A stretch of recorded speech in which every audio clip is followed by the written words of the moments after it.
Welcome to a DK Custom Products video. I'm here with Jessica and Gunnar from Brands That Shine, and today we're going to do an update on where they're at, what they're doing.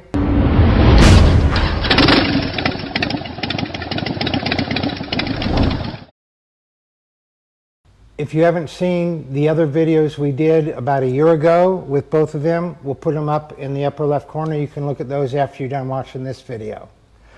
So, Brands That Shine. Why don't we start out with just a quick synopsis of what is Brands That Shine? How do you serve the Harley-Davidson market?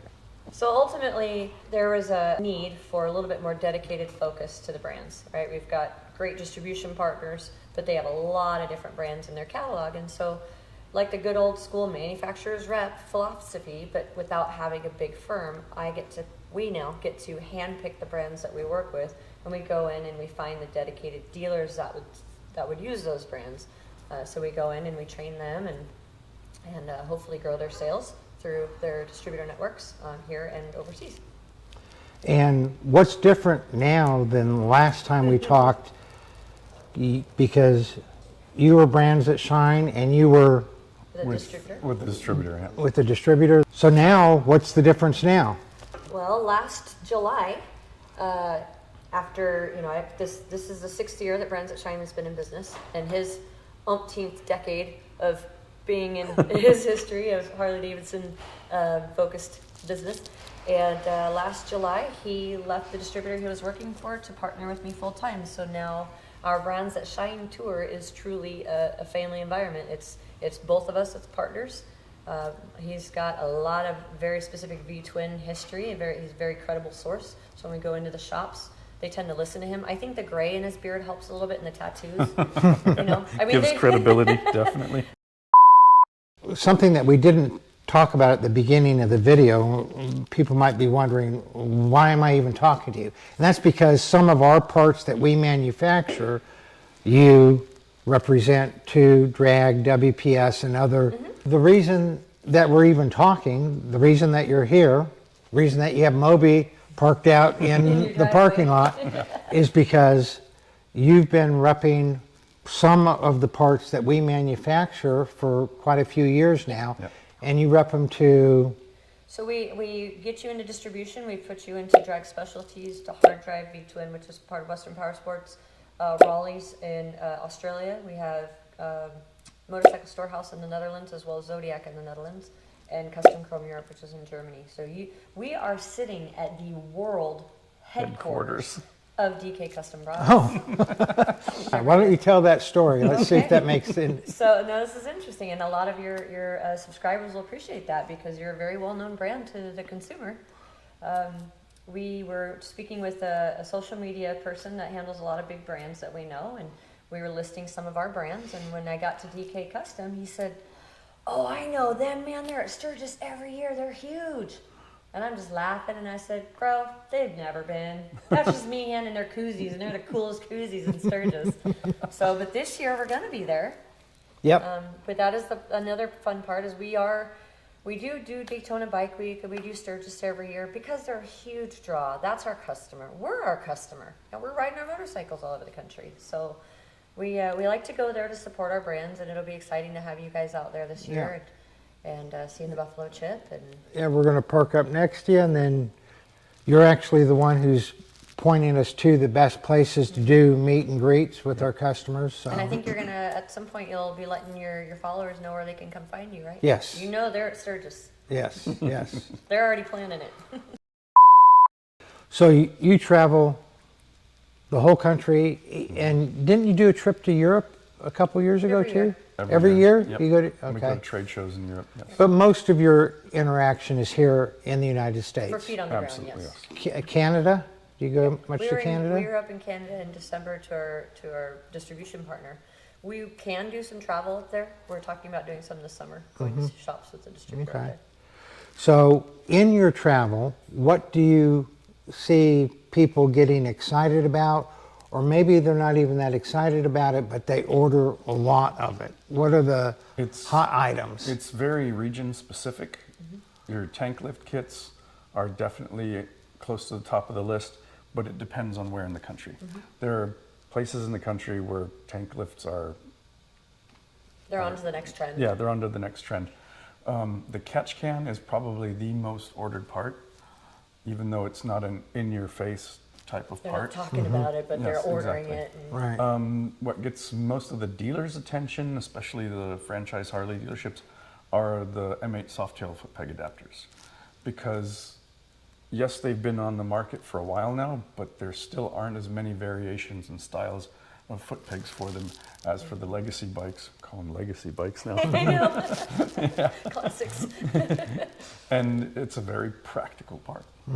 So, and you're talking the foot peg adapter where it allows you to use a standard Harley foot peg Yep. on the M8 Softail. Yeah. Now, what about the floorboard extenders for the M8 Softail? Does that get much play? Yes, it does. Because that's another thing, like when Dwayne bought his M8 Softail, which was the first, when I first rode an M8 Softail, when it first came out, I liked the suspension was more planted, didn't have the wobble in it, Yep. and of course I liked the M8 power plant, Yes. and I liked that it had better lean angle, so you could go over further before you touch down. Yeah. What I didn't like is the way they got the better lean angle was by putting the floorboards up so high, and I felt all cramped up on it, and I go, this is not right. Yeah.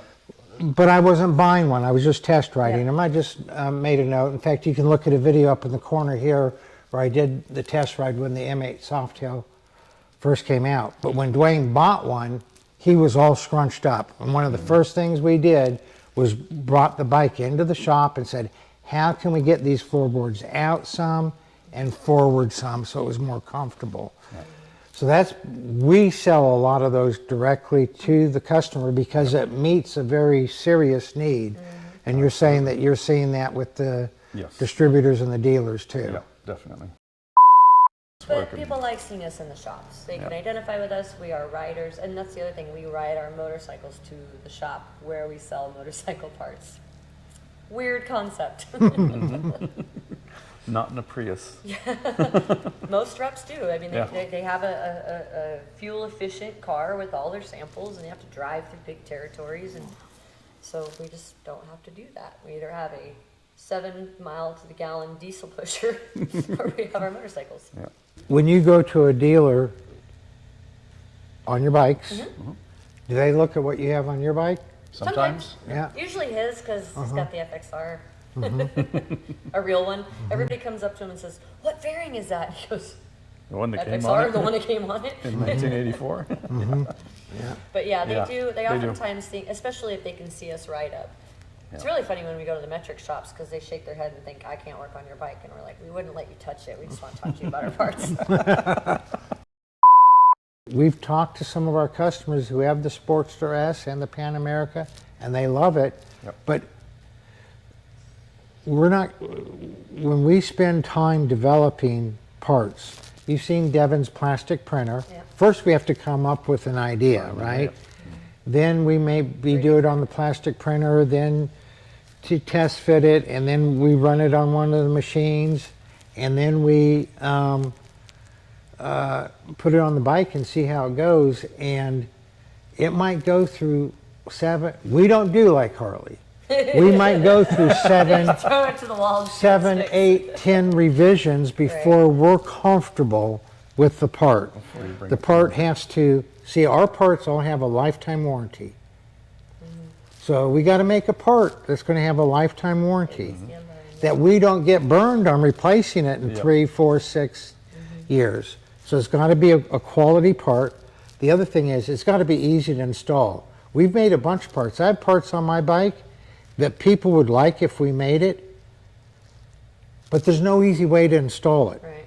So there's just a tremendous amount of time, effort, and money that's put into product development that I'm just not going to do to sell one a month of to a few Sportster S or Right. Pan America Yeah, people. that makes sense. And the crotch rocket accessory people might come out with stuff for the Sportster S. Maybe. I don't know. That's what a sports dress looks like to me. That is true, yeah. So I know that you're saying when we got parts of the Pan American, when we have parts of the sports dress, and you know, it's just, we gotta wait to see if it really takes hold, and they're still making them 5-8 years from now.